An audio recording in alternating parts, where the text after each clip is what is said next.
Baru-baru ini, Beijing secara resmi mengaktifkan jaringan uji coba super cepat yang mampu mentransmisikan data sebesar 1 terabit setiap detiknya. Ini bukan sekedar pencapaian akademis biasa, melainkan sebuah unjuk kekuatan geopolitik yang sangat masif. Bayangkan, kecepatan ini setara dengan mengirimkan 250.000 film berkualitas tinggi hanya dalam satu kedipan mata. Namun dimensi strategis yang sesungguhnya bukanlah soal kecepatan unduh belaka. Teknologi dasar inilah yang akan membuka gerbang komunikasi holografis 3 dimensi secara langsung di dunia nyata. Kali ini, Anda dan saya sedang menyaksikan bagaimana Tiongkok memimpin lompatan global menuju era 6G melalui program nasional yang terintegrasi penuh. Di balik riuhnya panggung politik dunia, sebuah perang dingin teknologi yang sangat sunyi sedang berlangsung tanpa disadari banyak orang. Di sini, kita akan membedah 4 pilar penting yang akan mengubah konstelasi kekuatan global ini secara menyeluruh. Mari kita mulai dari dasar kuantitatifnya.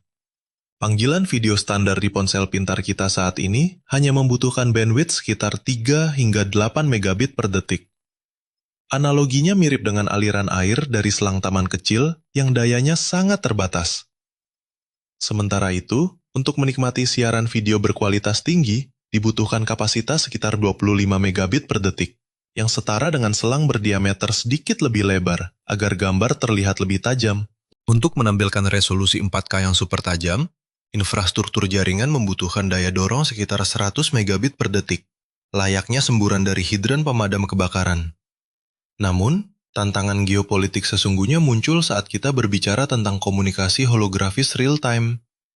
Untuk memproyeksikan wujud manusia secara utuh dari berbagai sudut tanpa jeda sedikit pun, dibutuhkan bandwidth raksasa sebesar 400 gigabit hingga 1 terabit per detik. Ini bukan lagi aliran selang, melainkan air terjun raksasa yang menuntut kapasitas transmisi 4 juta kali lipat dibanding panggilan video biasa. Lonjakan eksponensial ini menegaskan bahwa siapapun yang menguasai infrastruktur data ini akan mendominasi dunia digital masa depan. Kebutuhan data yang luar biasa besar ini bukanlah isapan jempol belaka, melainkan standar baku yang ditetapkan oleh Persatuan Telekomunikasi Internasional atau ITU. Lembaga global di bawah naungan Perserikatan Bangsa-Bangsa inilah yang memegang otoritas mutlak dalam menentukan aturan main teknologi komunikasi masa depan. ITU menetapkan bahwa teknologi 6G harus mampu menopang 6 pilar utama, mulai dari latensi sangat rendah, konektivitas menyeluruh di seluruh pelosok bumi, hingga integrasi kecerdasan buatan langsung ke dalam jaringan. Oleh karena itu, menganggap era 6G hanya sebagai kelanjutan dari era 5G yang lebih cepat adalah kekeliruan besar. Ini adalah lompatan dari era otomotif konvensional menuju era roket antariksa.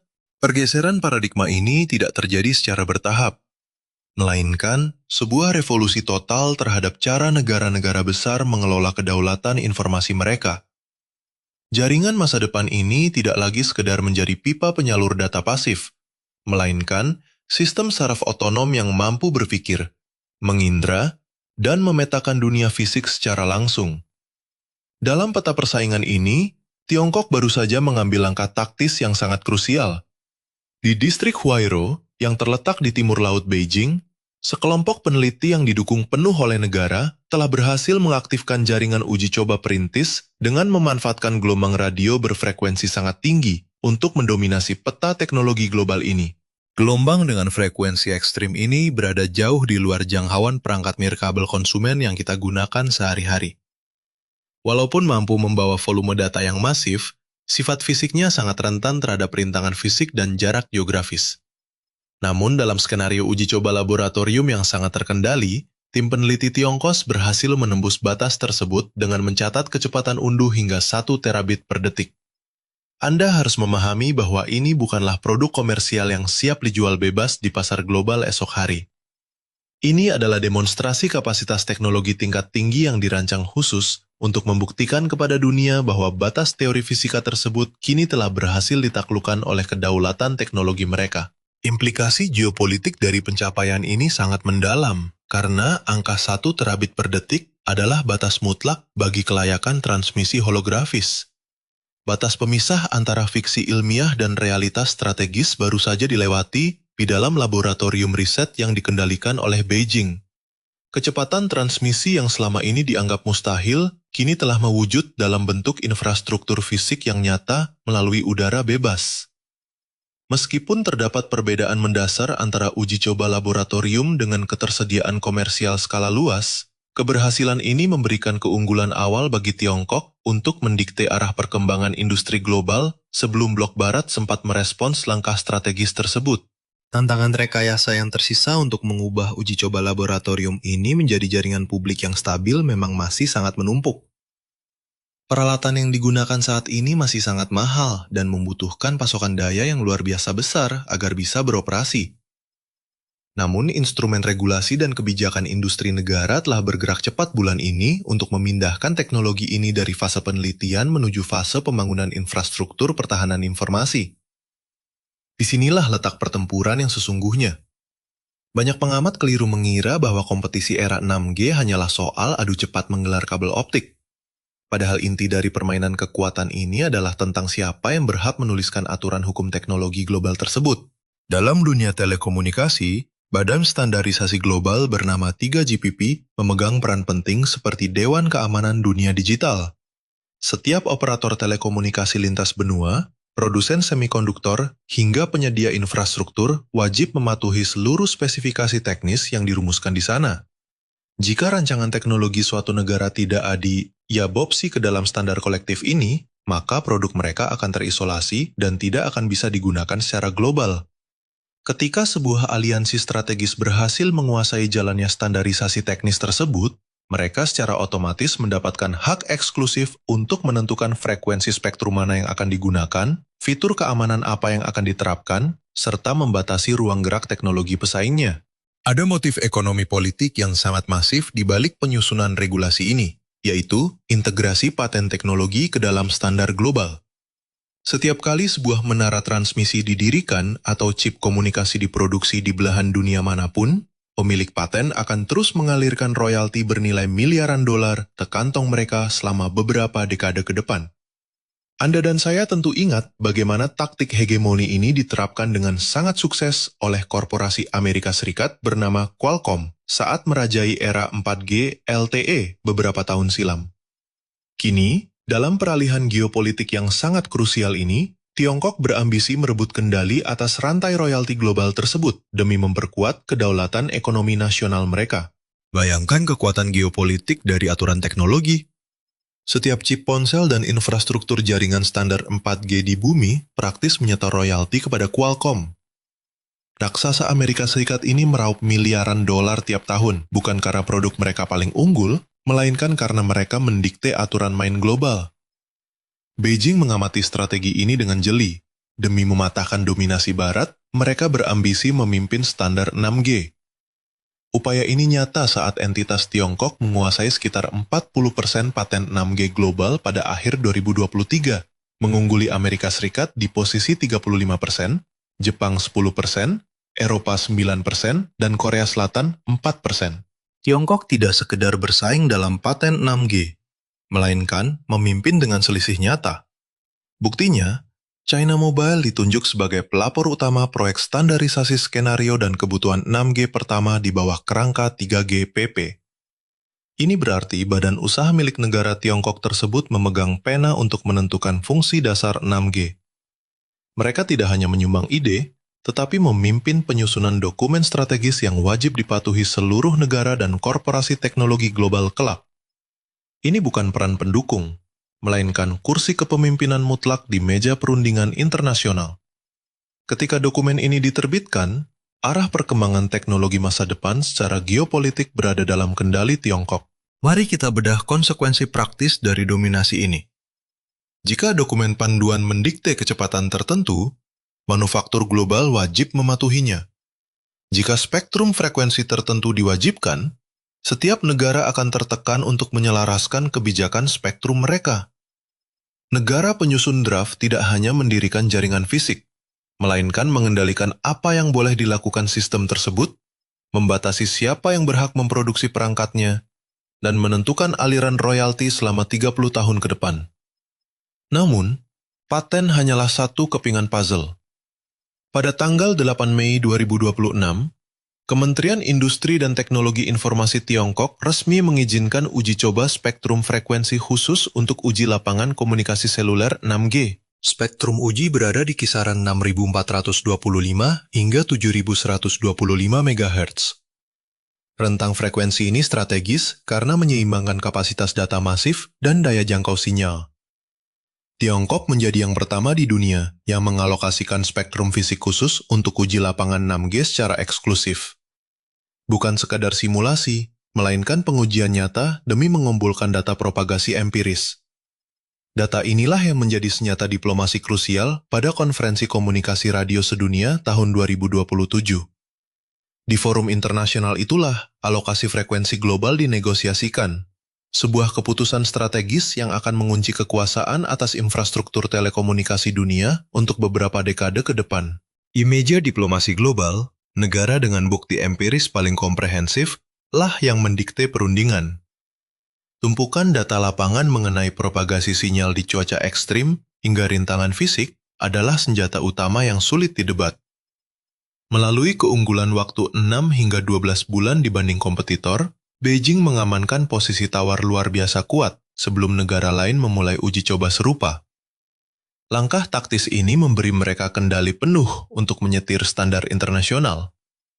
Sebagai kelanjutan manuver tersebut, pada Juni 2026 diluncurkan program percontohan bersama tingkat kementerian dan provinsi, sebuah integrasi kekuasaan vertikal yang dirancang untuk mempercepat eksekusi infrastruktur secara masif di lapangan.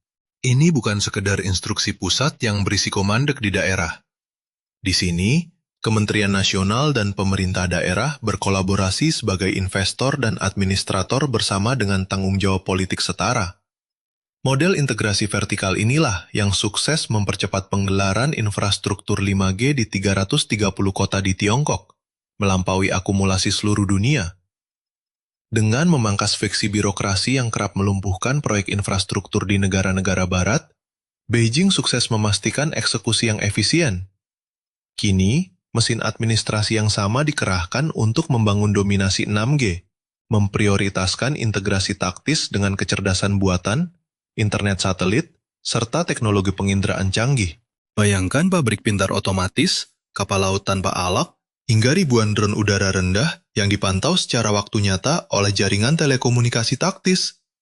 Skenario ini bukanlah pilihan acak, melainkan kategori inti yang diakui Uni Telekomunikasi Internasional sebagai pilar 6G. Beijing menyelaraskan risetnya dengan kerangka global agar hasil pengujian mereka mendominasi negosiasi standar internasional. Ambisi geopolitik ini dikunci dengan target komersialisasi pada tahun 2030. Dalam rencana pembangunan 5, tahun ke-15 periode 2026 hingga 2030, negara menetapkan 6G bukan sekadar riset akademis, melainkan sektor strategis dengan batas waktu yang sangat tegas. Nilai pasar 6G global diproyeksikan menembus hampir 160 miliar dolar pada 2035. Sungguh luar biasa mengingat pasar ini secara fisik belum ada di bumi hari ini. Belum ada jaringan komersial, perangkat konsumen, maupun paket berlangganan yang beredar. Namun Tiongkok telah mengamankan posisi terdepan dengan menguasai 40% paten 6G global. Menguasai hampir separuh kekayaan intelektual dari pasar masa depan bernilai lebih dari 150 miliar dolar, bahkan sebelum infrastrukturnya aktif, memberi Tiongkok keunggulan strategis yang mutlak.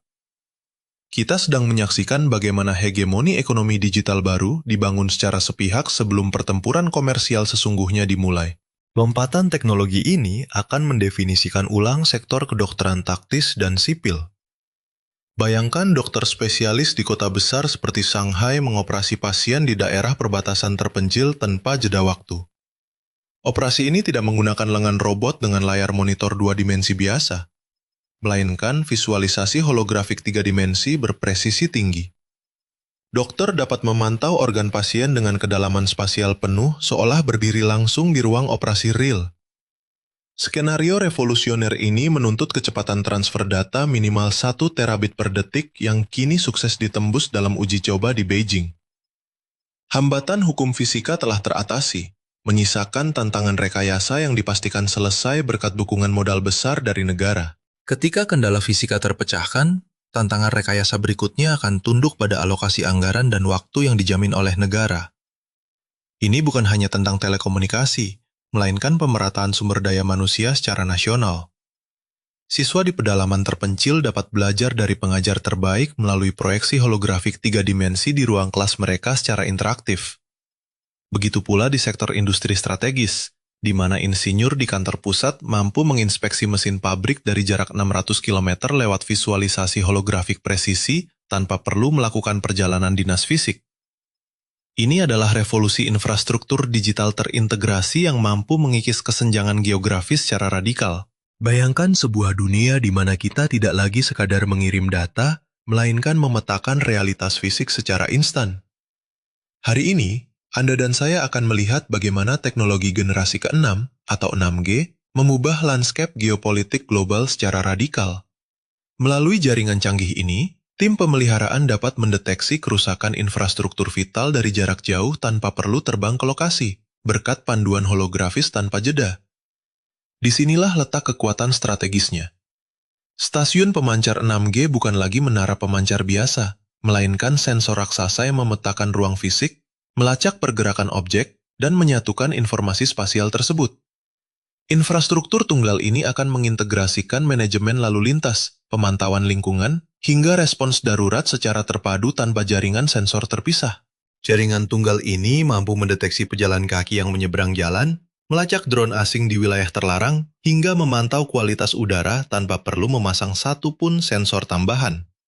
Semua kemampuan ini tercantum jelas dalam dokumen resmi pengembangan teknologi komunikasi milik pemerintah Tiongkok. Namun, jika kita melihat dari kacamata geopolitik, ada ambisi yang jauh lebih besar dari sekedar efisiensi perkotaan. Tiongkok sedang membangun kedaulatan digital mutlak. Mereka mengintegrasikan teknologi generasi ke-6 ini dengan konstelasi satelit komunikasi, navigasi, dan penentuan posisi mereka sendiri. Sistem satelit navigasi Beidou milik mereka kini sudah beroperasi penuh secara global, menjadi fondasi utama yang sepenuhnya mandiri tanpa campur tangan asing. Saat ini, sistem tersebut telah melayani lebih dari 2 miliar perangkat di seluruh dunia dan aktif di lebih dari 140 negara. Sistem Beidou ini merupakan tandingan langsung terhadap Global Positioning System milik Amerika Serikat dan sepenuhnya dikendalikan oleh Beijing. Artinya, tidak ada ketergantungan pada infrastruktur barat serta bebas dari ancaman sanksi sepihak Washington maupun Brussels. Beidou juga dilengkapi fitur komunikasi pesan singkat berbasis satelit yang tidak dimiliki sistem barat.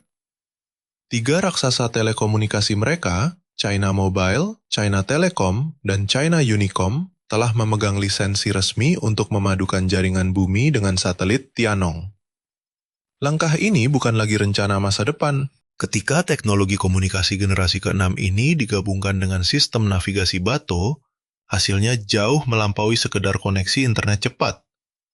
Ini adalah integrasi infrastruktur tunggal yang menyediakan layanan navigasi, sinkronisasi waktu, komunikasi, hingga penginderaan lingkungan sekaligus. Bagi lebih dari 140 negara yang tergabung dalam prakarsa sabuk dan jalan, kedaulatan teknologi tanpa bayang-bayang sanksi Amerika Serikat ini adalah penawaran yang sangat menggiurkan. Negara-negara berkembang di Asia Tenggara, Afrika, Amerika Latin, hingga Asia Tengah kini sedang merintis infrastruktur digital mereka sendiri. Sistem terintegrasi dengan Beayo ini menawarkan fondasi digital mandiri yang tidak memerlukan restu dari kekuatan barat untuk dapat berfungsi. Bebas dari ketergantungan sistem navigasi barat, lepas dari vendor telekomunikasi Eropa, serta kebal terhadap kontrol ekspor dan sanksi sepihak. Inilah signifikansi geopolitik yang sesungguhnya dari proyek ambisius Tiongkok melalui jaringan Beo.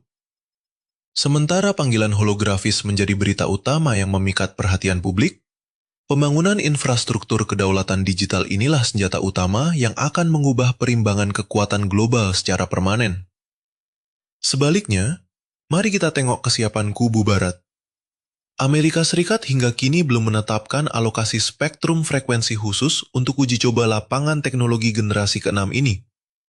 Di saat Komisi Komunikasi Federal Amerika Serikat masih sibuk menyusun laporan dan kajian akademis, belum ada langkah regulasi nyata yang diambil. Washington tidak memiliki program percontohan nasional berskala besar, Apalagi mekanisme koordinasi terpadu yang menyatukan pemerintah federal dan daerah untuk berinvestasi bersama. Mereka tidak memiliki struktur komando seperti kementerian dan provinsi di Tiongkok yang mampu menggelar jaringan dengan kecepatan luar biasa. Bahkan, posisi kepemimpinan dalam proyek standarisasi skenario utama generasi ke-6 di bawah Lembaga Dunia 3 GPP kini dipegang erat oleh raksasa China Mobile. Meskipun laporan Komisi Komunikasi Federal pada Agustus 2025 telah memperingatkan bahwa teknologi ini sangat kritis secara strategis, dokumen tersebut hanyalah sebuah analisis di atas kertas. Amerika Serikat masih sebatas mendeskripsikan persaingan, sementara rivalnya telah berlari jauh di depan. Ketika Beijing menetapkan alokasi spektrum frekuensi pada Mei, meluncurkan uji coba nasional pada Juni, serta mendominasi perumusan standar internasional, mereka menegaskan kepemimpinannya. Di sisi lain, para pemain global seperti Samsung, Qualcomm, dan Nokia memang aktif berkontribusi. Korea Selatan bahkan menargetkan peluncuran komersial pada 2028, disusul investasi Uni Eropa dan riset terahertz Jepang. Namun, Anda harus memahami perbedaan besar antara sekedar berkontribusi dengan memimpin jalannya proyek. Menjadi kontributor berarti Anda hanya memiliki kursi di meja perundingan untuk memberi masukan. Namun memimpin berarti Anda yang menentukan agenda pertemuan, menyusun prioritas pembahasan, serta mendikte bagaimana dokumen regulasi akhir akan dibentuk. Persaingan 5G sebelumnya dimenangkan oleh negara yang paling cepat menggelar infrastruktur dan menguasai paten terbanyak, yaitu Tiongkok. Kini, strategi agresif yang sama sedang diterapkan pada teknologi 6G dengan cakupan geopolitik yang jauh lebih luas. Pemenang sesungguhnya ditentukan oleh siapa yang memegang kendali atas kekayaan intelektual global ini. Pertanyaan krusialnya adalah, teknologi negara mana yang akan menjadi fondasi utama ketika masa depan itu tiba? Jika Tiongkok berhasil mendikte standar global ini dan memungut royalti dari setiap chip yang dikirim ke seluruh penjuru bumi selama 30 tahun ke depan, bukankah ini akan memberi Beijing pengaruh ekonomi paling absolut dalam sejarah? Tuliskan analisis Anda di kolom komentar di bawah. Mari kita diskusikan bersama.